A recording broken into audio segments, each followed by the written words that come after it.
कांग्रेस की तरफ से क्या फैसला लिया गया है? क्या कांग्रेस पार्टी के नेताओं से आपकी बातचीत हुई है? क्या तर्क वो दे रहे हैं?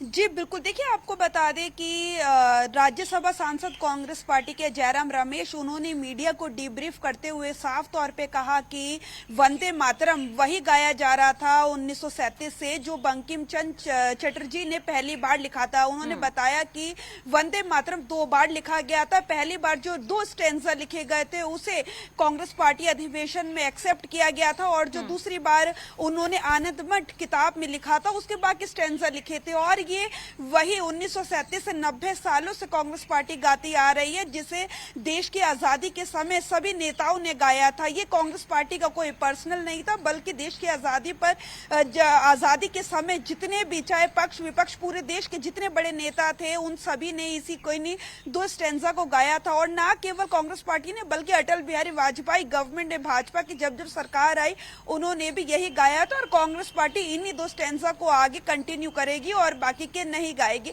कांग्रेस पार्टी ने, देखिए जयराम रमेश ने साफ कर दिया है वो इससे ज्यादा नहीं गाएंगे। पिछले 90 सालों से कांग्रेस पार्टी इसे ही गाती आ रही है और आगे भी यही गाया जाएगा। फिर जब उनसे पूछा गया कि आज गृह मंत्री अमित शाह जो है विभाजन करने का जो आरोप आपके ऊपर लगा रहे हैं उसके बारे में आप क्या कहेंगे, उन्होंने साफ तौर पे इनकार करते हुए कहा कि हमें उसके बारे में कुछ नहीं कहना, वो भाजपा की अपनी रणनीतिक राजनीतिक चाल है। लेकिन हम जिसे गा रहे थे हमने क्या किया और हम क्या समझते हैं, देश के जितने बड़े शूरवीर हुए, धर्मात्मा हुए, जितने बड़े लोग हुए, उन सभी ने ये 2 स्टैंजा गाए थे और कांग्रेस पार्टी इसे ही कंटिन्यू करेगी। लेकिन कंचन, अब तो 6 छंद गाने होंगे, इसको लेकर नियम भी बने हैं, सख्त कानून भी है, जुर्माने का भी प्रावधान है, सजा भी होगी। अब ऐसे में कांग्रेस पार्टी का अगला कदम क्या होगा? क्योंकि आपको इस तरीके से आप इस नियम कानून का उल्लंघन नहीं कर सकते। इसके अलावा कांग्रेस पार्टी के पास अब क्या प्रोटोकॉल है? किस दिशा में कांग्रेस पार्टी इस पूरे मामले पर आगे बढ़ेगी? जी बिल्कुल, देखिए कांग्रेस पार्टी की तरफ से सभी बड़े नेताओं ने साफ कर दिया है कि कांग्रेस पार्टी, केंद्र सरकार ने भले ही ये बिल पास कर दिया हो कि सजा का प्रावधान है, जुर्माने का प्रावधान है, लेकिन कांग्रेस पार्टी अपना जो है किसी भी प्रोग्राम में वो पूरे छंद जो है वो नहीं गाएगी, सिर्फ इन 2 छंदों को ही गाएगी। उसके बाद जब उनसे पूछा गया कि केंद्र सरकार जो है कार्यवाही का इसमें प्रावधान है, यदि कांग्रेस पार्टी नहीं गाएगी तो कार्यवाही होगी, तो उन्होंने साफ बड़ी बेफिक्री से कहा कि हम आपको बताना चाहते हैं, हम किसी सवाल का जवाब नहीं दे रहे, लेकिन हम आपको बताना चाहते हैं कांग्रेस पार्टी 2 ही छंद गाएगी, उसके आगे नहीं गाएगी। तो कहीं ना कहीं जिस तरीके से उनकी बॉडी लैंग्वेज थी या फिर कहे कि जो उनके बोल बता रहे हैं, कांग्रेस पार्टी बिल्कुल ही निश्चिंत है। और कांग्रेस पार्टी ने ये ठान लिया है कि वो अपने आगे किसी भी भविष्य में कोई भी प्रोग्राम हो, उनका भीतर हो या बाहर हो, वो सिर्फ 2 छंद ही गाएगी। और उन्होंने साफ तौर पे कहा कि भाजपा किन छंदों की बात कर रही है, जब हमारे देश के शूरवीरों ने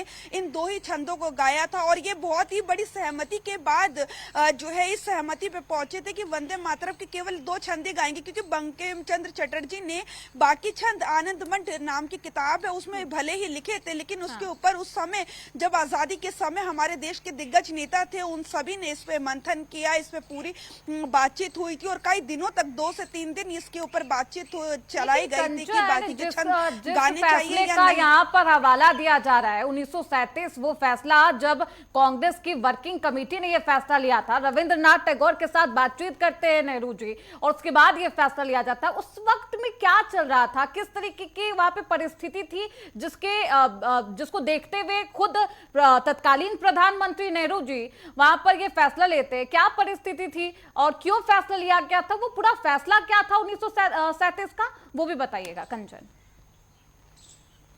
जी बिल्कुल, देखिए आपको बता दें कांग्रेस पार्टी के नेताओं का कहना है कि जब हमारा देश आज़ाद हुआ था तो कई लोगों ने जो है उसमें अपनी बलिदानी दी थी और कई जो हमारे शूरवीर थे उनको फांसी के फंदे पे भी चढ़ना पड़ा था। कई बड़े नेता, नेहरू जी खुद 10 से 12 साल जो है वो जेल में काट कर आए थे, हालांकि वो बहुत ही पढ़े लिखे व्यक्ति थे और अच्छे परिवार से आते थे, लेकिन फिर भी देश को आज़ाद कराने के लिए बात करें महात्मा गांधी ने तो उन्होंने जो है अपने सूट बूट छोड़कर जो है वो धोती पर आ गए थे और ऊपर जो है वस्त्र केवल एक कपड़ा लपेटते थे। तो उस समय जो उन शूरवीरों की जो सोच रही होगी, हमारा देश किन स्थितियों में आजाद हुआ था, सभी को पता है कि जो बंटवारा हुआ था वो बहुत ही दर्दनाक और दयनीय स्थिति में हुआ था। और बंटवारे के बाद जो है भारत बहुत ही कमजोर था, लेकिन भारत को आगे बढ़ाने में उन सभी दिग्गज नेताओं का जो आज हमारे बीच में मौजूद नहीं है, उन सभी ने यदि ये फैसला किया था कि ये दो छंद गाएंगे, तो बेशक उन्होंने जो है उस समय की स्थिति को, उस समय की परिस्थिति को देखते हुए और किसी की जो भावनाएं हैं